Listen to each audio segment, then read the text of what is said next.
Hi, I'm Craig Gillespie, and I'm the director of I Tonya. So this is the first skating sequence in the movie that we get to see Tonya Harding skate.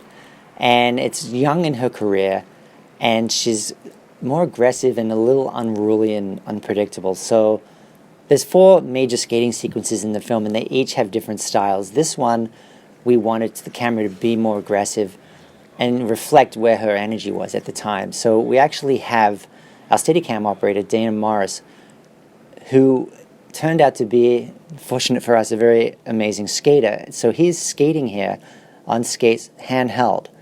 And he's backwards sometimes he's forward. He comes in here, wraps around her. Margot had trained for this sequence for 5 months. And then we had 2 professional skaters training as well. And each one of these moments is broken down to who could do what. Obviously, Margot can't do a lot of these big skating moves. Amazingly, she was able to do the dance moves, and which is the opening of this, with all the spinning and the kicks. And then it becomes a very complicated situation of head replacement.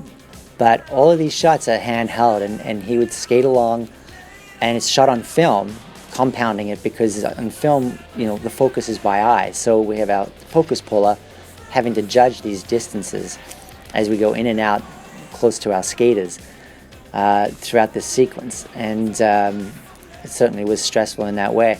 A lot of these pieces we had to do actually with no time. We had I think it was 2/3 of our day was allocated to doing this sequence, and this was all part of routines that Tonya Harding had done during that period of 86 through 88, and she had actually skated to ZZ Top.